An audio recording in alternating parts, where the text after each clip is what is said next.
Bonjour et bienvenue à tous. Aujourd'hui, je vais vous proposer une vidéo très inspirante, très émouvante aussi, qui a pour but de nous fortifier pour trouver des ressources à l'intérieur de nous, pour essayer de dépasser ou de vivre le mieux possible les épreuves qui vont arriver dans le court et moyen terme dans cette humanité très troublée dans laquelle on se retrouve dans cette époque. Cette petite vidéo s'appelle Chloé, c'est extrait d'un projet qui s'appelle Moving Works, qui présente un ensemble de petites vidéos sur l'existence de Dieu et à travers différents témoignages d'histoires vraies. Cette histoire de Chloé est très intéressante, au-delà du fait qu'elle est très émouvante et très exceptionnelle. Elle soulève aussi des points qui sont très difficiles à expliquer pour quelqu'un qui n'a pas encore accepté Dieu. Et elle pose aussi des problèmes pour ceux qui n'ont pas encore décidé de le suivre ou qui n'ont pas encore tout à fait trouvé la preuve que la Bible est en elle-même authentique et qu'on peut se fier à ce qui est écrit dans la Bible. C'est ce qui sera expliqué après la vidéo de Chloé à travers d'autres petits témoignages. I grew up on my parents' 100-acre property, and I refused to stay inside. I loved being in nature. I would just go out there by myself, and I'd have all this time, and I would be talking to God, and we'd have this conversation, and I didn't know that was strange or unusual. I would just pray to Him, and then sometimes He would say something to me and speak to me. I was about 10 or 12 years old. Middle of the day, God gives me a very vivid picture of a little kid, and I'm holding her swinging around in my parents' yard, and she's just laughing like crazy. In the picture that I had in my mind, she had dark skin and dark eyes, and God said, "This is going to be your daughter, and her name is going to be Chloe." Walt and I grew up together. I think he moved to town the year I was born, so we've known each other my whole life. When I was 10, we moved right across the pasture from him, so we grew up together. Her family and my family were friends, and so I got to go over to her house frequently. Of course, she's a little munchkin, so I'm not really paying attention. First, I was using shampoo and conditioner, but not anymore. Now I use this. I don't know the name, but it is good for your hair. So my whole life, I was like, I think Walt Maness is amazing. And I always thought when I grow up, I want to find someone just like him, who was in my age group.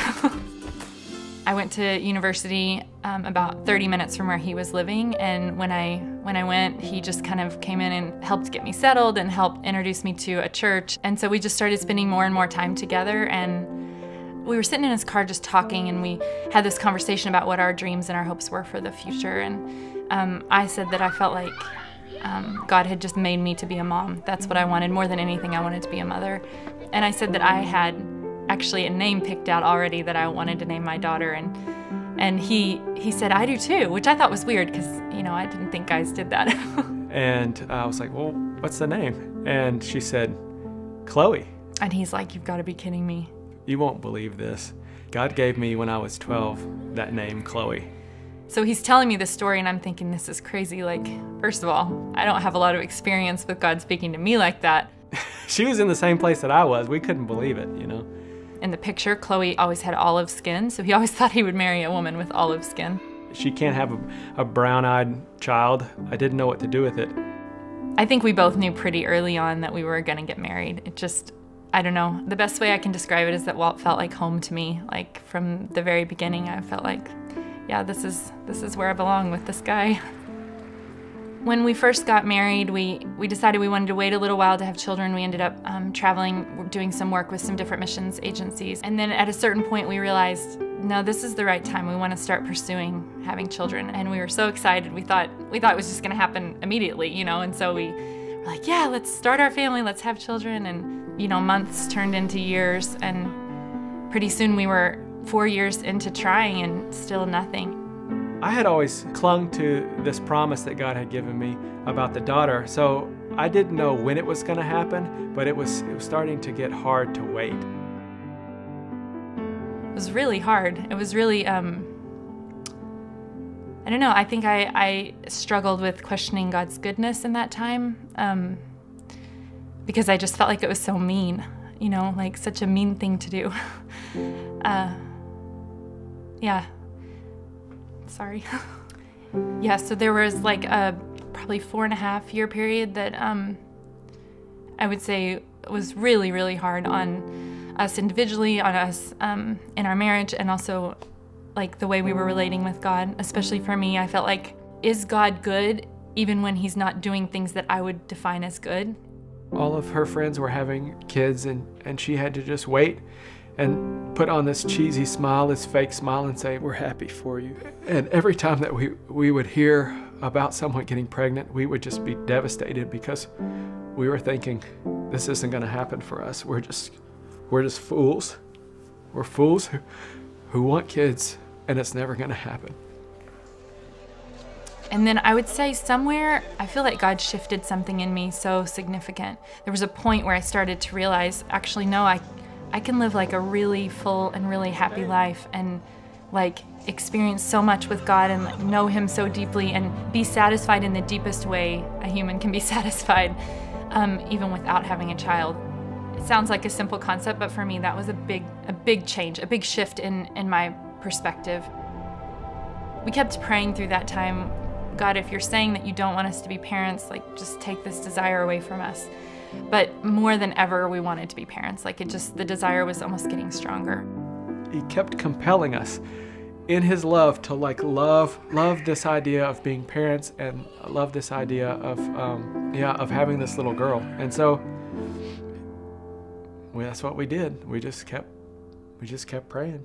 There were tons of people praying for us and with us, people that we didn't even know. Like people would come to us and say, oh, this Bible study group I'm a part of is praying for you guys, is praying for this situation. And I don't know, that was a really special thing to get to feel like the body of Christ on a larger scale, like standing with you through something.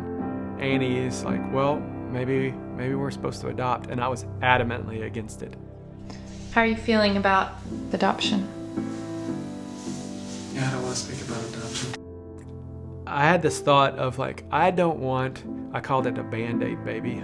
We are struggling, we are hurting, and you know, I didn't want just a fix. I didn't want just some kid. I wanted the kid that we were supposed to have, you know.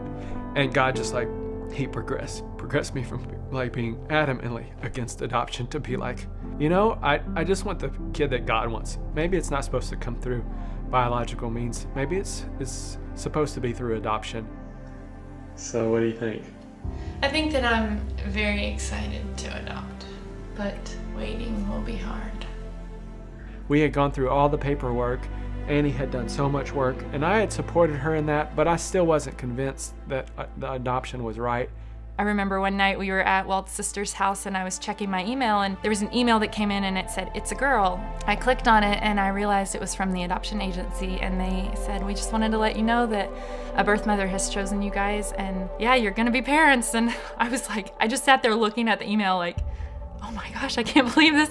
Annie gets this email, she's super excited, and I'm just like, I'm gonna wait and see, because I don't know, you know. We have some adoption news. Finally, there's something happening. Yeah, we're really excited. She'll be born in late February or early March. Coming close. And we're working on her name right now. We're working on it. The name Chloe's completely off the table. We've abandoned it. We had decided, oh, that was just a fluke thing. That was a coincidence that we both liked that name, you know. That was nothing. And so we had even talked about a different name, and the social worker working with us, she says, okay, well, the birth mother would like to meet you before she has the baby. And we were like, yes, we want to meet her. Sounds great. And so we took a trip up to Wichita. Today's a big day, huh? Yeah. What are we doing? We're going to meet Allison for the first time. You nervous? Yeah. A little bit. We went to the house where she was living and we knocked on the door, and she opens the door, and it looks like a grown-up version of this little girl in my head that was from the past. And I was like, oh my goodness, what in the world, you know? And so in a second, in my head, the name was back on the table. We went up to this room and sat and talked for I don't know, 3 hours or so. The social worker says, "Now let's talk about a name. Have you thought of a name?" She said, yeah, well, ever since I got pregnant, even before I knew it was a girl, I've been calling this baby Chloe. We were just floored. And both Walt and I mean, I don't even remember what we did exactly. I just know that I was ugly crying. We were weeping and she was like, "Oh, you hate the name." And we're like, "Oh my goodness, no, we love the name. God has spoken, he's told us this name." It just dawned on me before I ever even knew you guys existed or anything. Just was like, I want to name, you know, this little girl Chloe, and I didn't know if you guys would like it or stick with it or anything like that. I just kind of figured maybe you'd have something else, but so that's why, like, when I threw it out there, I was just kind of like, I've been calling her Chloe. And then you guys like, oh, and I'm like, okay, I'm sorry, it's my name. All those doubts about having the Band-Aid baby were just completely out of the window, and it felt like I just had full body shivers. It was like the Holy Spirit was just right there. This is so much a God thing that's going on right now. You've been planned for a long time. Before you were even conceived, we knew your name, and I think we know what you're gonna look like. I don't know, but we'll see. I love you. We look forward to seeing you. When the birth mom said the name Chloe, you know, in an instant, I had become a father. Even before she was born, I was her dad.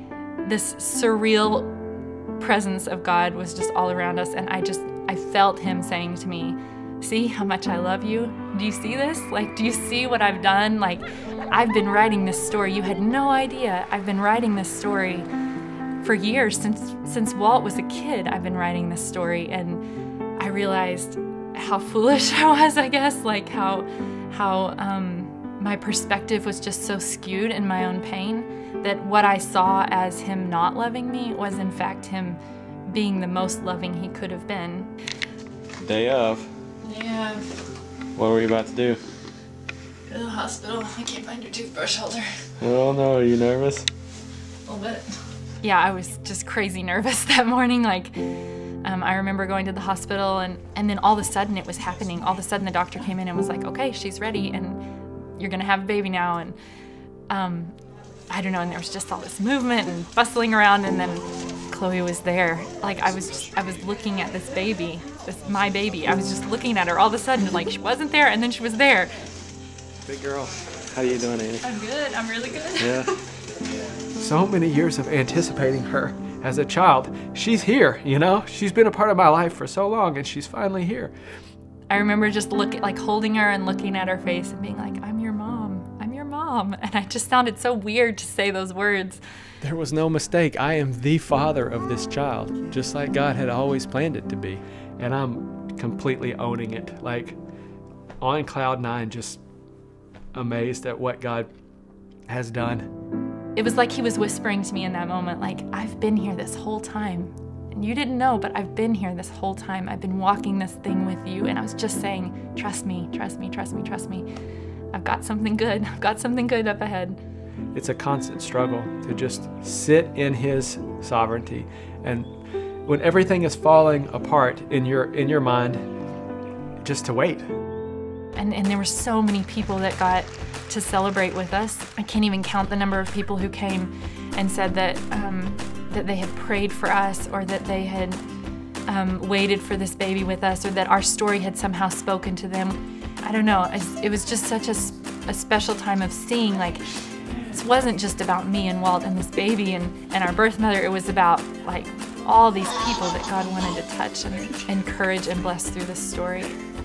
He just doesn't leave anything to chance. It's not random, and it's amazing. It's a miracle. You know? It only speaks of God. People can say, it's just a coincidence, you know? You can't convince me that. I think God is incredible. I think it's incredible the way that he flung the stars into space, and that same God, the same God who keeps the world from falling apart, he loves me. He loves me. With or without us ever having a child, that's what he's taught me through this. Like, He loves me, and I can be so secure in that love. And to be able to trust that and to rest in that, I mean, it's the greatest gift.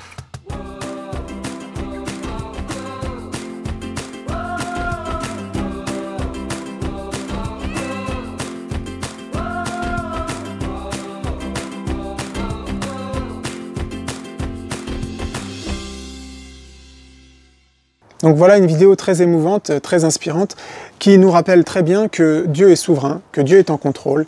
Et c'est important de s'en rappeler, surtout lorsqu'on va vivre dans une période de plus en plus chaotique, où apparemment le mal semble se propager, dominer, contrôler l'humanité, mais ce n'est qu'une apparence, puisque Dieu est souverain, Dieu est en contrôle, et la vie matérielle n'est qu'un passage très important, puisque nous n'avons finalement qu'une seule opportunité de nous tourner vers Dieu et de décider d'accepter, de reconnaître Dieu, de reconnaître que nous sommes des pécheurs et que c'est parce que le péché est entré dans l'humanité que nous sommes dans cette circonstance dommage où le mal a une emprise sur nous. Le diable, à travers ses agents, a une emprise sur l'humanité. Des choses dont on parlera plus tard lorsqu'on parlera de ce que disent les complotistes, puisque nos journalistes athées francs-maçons se font un grand plaisir de ridiculiser les gens qui parlent d'un complot, mais il ne s'agit pas simplement d'une théorie abracadabrante, de façon d'essayer d'expliquer la réalité pour des gens paranoïaques. Il y a une réalité fondamentale derrière qui est clairement matérielle, hein. C'est un complot à travers différentes institutions comme le Bilderberg, le CFR, mais aussi un complot spirituel avec le diable derrière. Mais je déborde un petit peu du sujet de cette vidéo.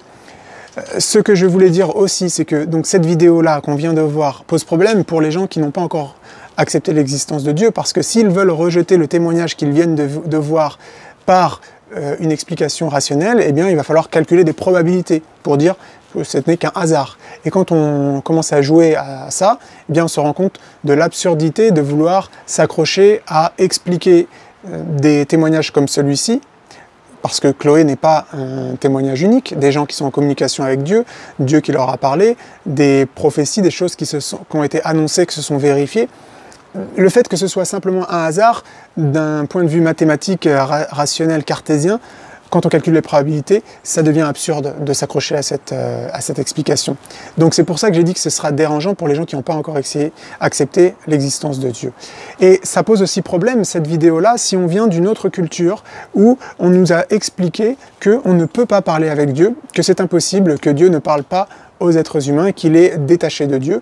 Ou encore qu'on nous dit que nous sommes Dieu. Hein, ça c'est plutôt le mouvement New Age, toutes les philosophies orientales, bouddhisme, hindouisme, où nous sommes une expression de Dieu. À ce moment-là, on ne peut pas se parler à soi-même, puisque pour se parler à soi-même, il faut qu'il y ait un Dieu extérieur.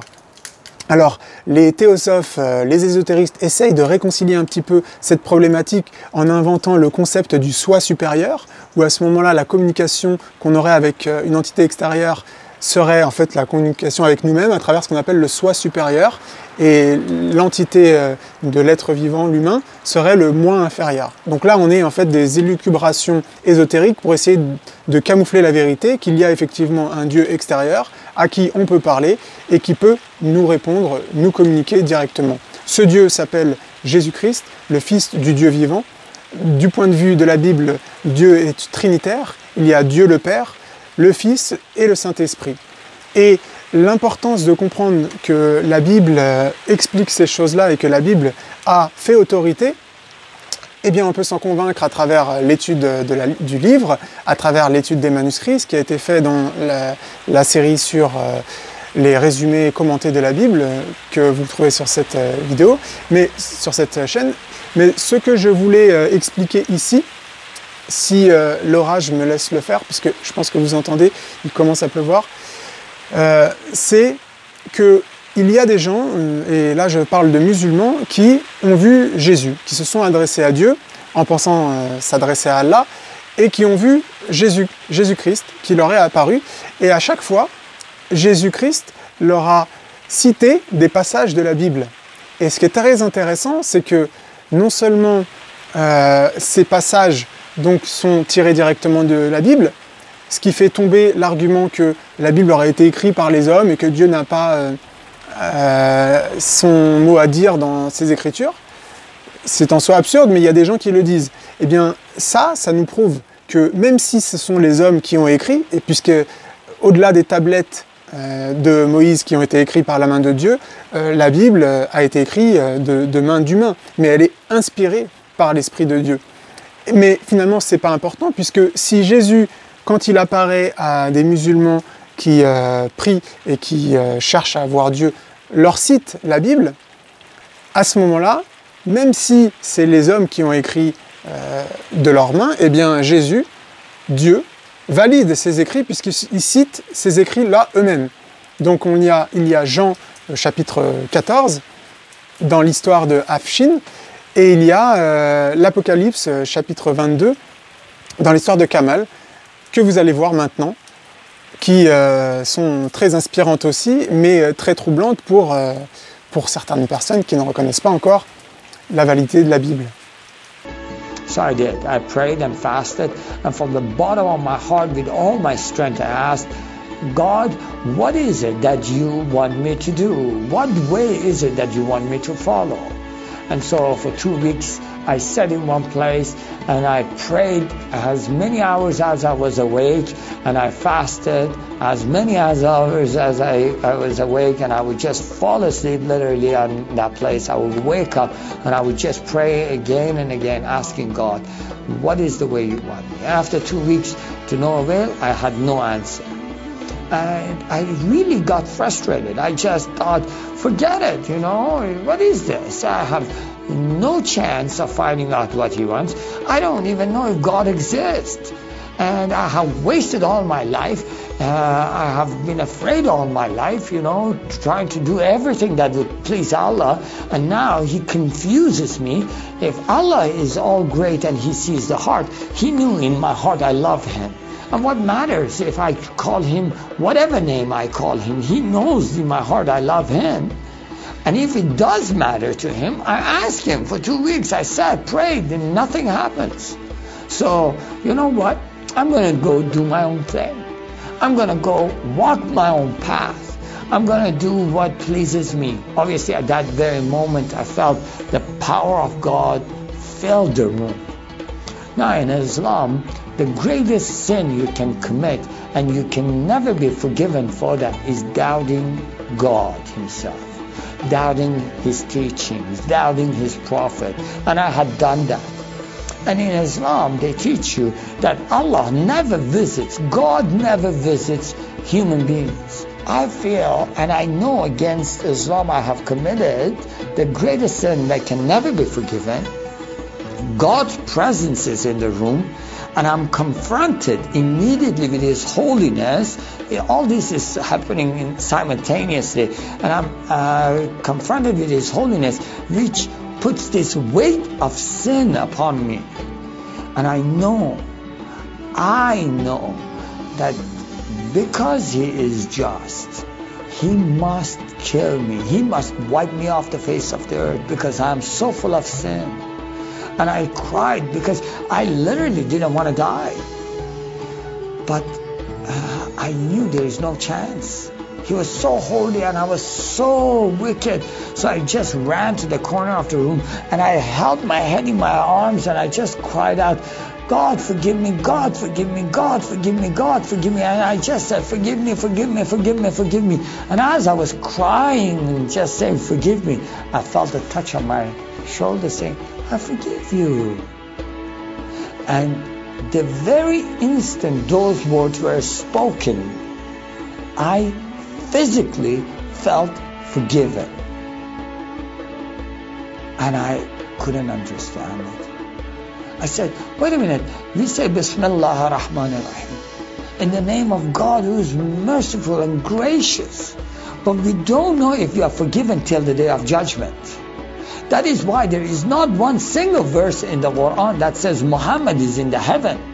He must wait like all people for the day of Qiyamah, the day of resurrection, and all shall be judged on that day. So, how is it that who is this God that says, I forgive you and I feel forgiven today? And I asked, I said, who are you? They can forgive me and I feel forgiven today. And says, I am the way, the truth, and the life. The moment I heard those words, I knew it's of a great importance, but I had absolutely no idea what that meant. I still had no clue who this God is. So I asked him, what is your name? Jesus Christ, the living God, he answered. And I just gotta settle this issue with my God to know that if it's real or not. So I walk inside, I shut the door, I go right in the eastern window and I fall on my knees and I put my hands to the heavens and I cry up to my God. Allah, Allah, my Lord and my King, why have you done such a thing to me? I'm okay with the car wreck. I'm okay with all this, but why did you put me among Christians? I'm confused. These Christians and Jews, they're good people. There's nothing wrong with them. They don't want to kill us. They're not the same thing that I learned about them. Allah, these people have relationship with their God. These people, they cry out to the God and they answer them. I want to hear your voice. I want to hear you love me. If you're real, speak to me. I want to hear your voice. Guess what Allah said that day? Absolutely nothing. Kamal felt that because he questioned his faith, the honorable thing to do was to end his own life. So I went to reach out my guns and put it in the right place and clock out. I heard the voice. The voice knew me by name. He said, Kamal, Kamal, Kamal, why don't you call on God of Father Abraham and Isaac and Jacob? And now I fell on my knees and I put my hands to the heavens immediately as I heard the voice, and I cried out with every fiber within me, God the Father Abraham, if you are real, would you speak to me? God the Father Abraham, if you are real, I want to know you. Well, God of Father Abraham came to the room and he filled the room with his glory, and his name was Yahweh. The Lord is one. In his hand, he has holes in his hand. He has holes in his feet. His name is Jesus. I said to him, who are you, my Lord? Who are you? He said, I am that I am. I said, I'm a simple man with a simple mind. What is that supposed to mean? He said, I am the Alpha. I am the Omega. I am the beginning. I am the end. I am everything that is in between. I have known you before I formed the foundation of the earth. I have loved you before I formed you in your mother womb. Rise up. Rise up, Kamal. Kum. You are my warrior. You are not their warrior. And I said to him, I said, my Lord, I will live and die for you. He said, do not die for me. I died for you that you may live. That day, instead of taking his life, Kamal gave it to Jesus. He now has a new mission and travels the country challenging Muslims to question their allegiance to Allah. My heart desire is to reach out for my brothers and sisters, the Muslim out there, 1.5 billion Muslim, that they are living out there and they have not tasted freedom, and that freedom in God. It's been over 20 years since Kamal left the Islamic faith, and even threats of violence and death cannot stop him from sharing his story.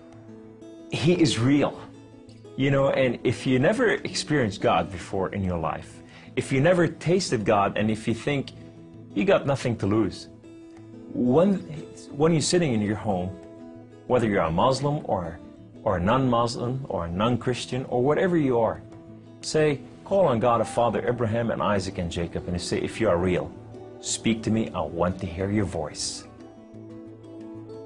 L'histoire de Afshin et l'histoire de Kamal, je vais les publier sur ma chaîne. L'histoire d'Afshin a déjà été traduite par d'autres personnes. L'histoire de Kamal n'a pas été traduite au complet. Je suis en train de la traduire. Elle va être disponible sous peu. Vous trouverez les références dans la vidéo. Alors si tous ces témoignages vous ont ému et qui vous ont permis de comprendre, si ce n'était pas le cas jusqu'à aujourd'hui, que la Bible dit vrai, que Jésus-Christ est le Fils du Dieu vivant, qu'il a été crucifié sur la croix, qu'il est mort et ressuscité pour nos péchés, pour nous donner la vie éternelle, pour ceux qui l'accepteront dans son cœur, eh bien, voici le procédé. If we want to receive Jesus, if we want to spend eternity in heaven rather than eternity in hell, it's as simple as this. We just have to take an oath to follow Jesus. But He wants us, when we take that oath, to take it and mean it and stick to it. Amen? All right, now, how do we get to heaven? How do we get our sins washed away? How do we get our name written in the book of life? First of all, we have to realize is we cannot earn our way into heaven. Ephesians 2:8-9 says, "For it is by grace you are saved through faith, and that not of yourselves, it is a gift from God, not of works, lest any man should boast." We also have to understand that we're all sinners. Romans 3:23 says, "For all have sinned and come short of the glory of God." In other words, we all deserve death. We all deserve that punishment. Now, how do we reach out and take that gift of life? How do we take that oath, getting us the opportunity to go to heaven? Romans 10:9-10 says, "If thou shalt confess with thy mouth the Lord Jesus, and shalt believe in thine heart that God has raised him from the dead, thou shalt be saved. For the heart man believeth unto righteousness, and with the mouth confession is made unto salvation." What's it saying? It's simply saying it's not enough to believe it and not say it, and it's not enough to say it and not believe it. We've got to believe it, we've got to say it. And it's a commitment, folks. It's not just a little prayer that we're going to say today, and then we're going to go live like a devil tomorrow. Once you make that commitment, you don't backslide. You don't step back.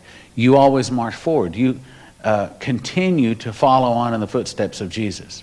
Acts 2:38 says, "Repent and be baptized, every one of you, in the name of Jesus Christ, for the remission of your sins, and you shall receive the gift of the Holy Spirit." Now, what's that word repent mean?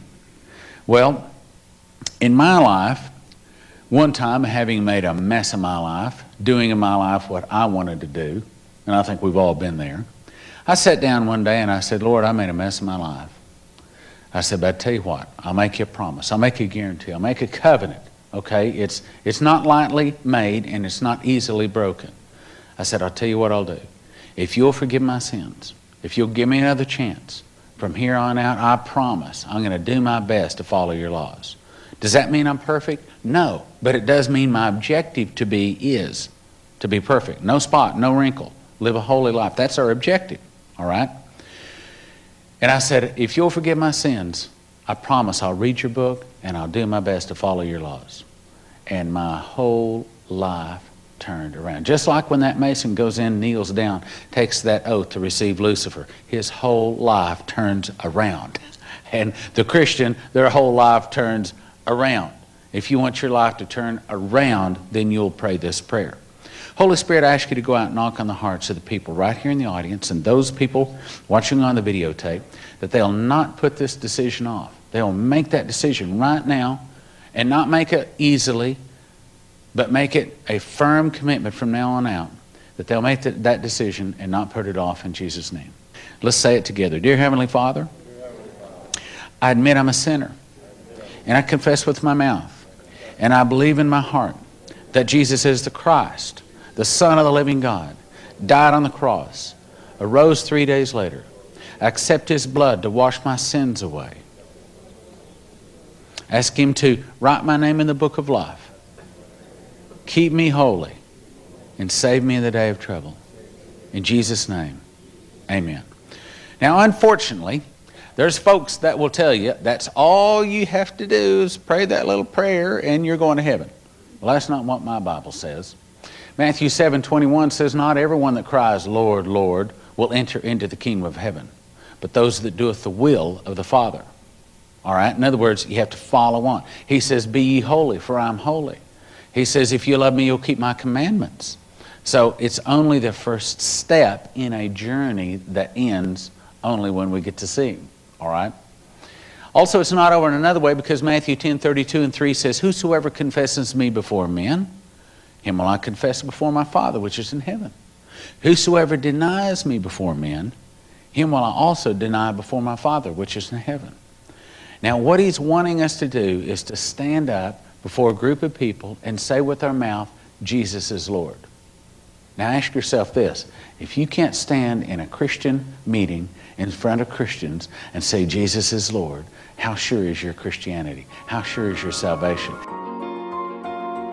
Ce sont nos souffrances qu'il a portées, c'est de nos douleurs qu'il s'est chargé, et nous l'avons considéré comme puni, frappé de Dieu et humilié. Mais il était blessé pour nos péchés, brisé pour nos iniquités. Le châtiment qui nous donne la paix est tombé sur lui, et c'est par ses meurtrissures que nous sommes guéris.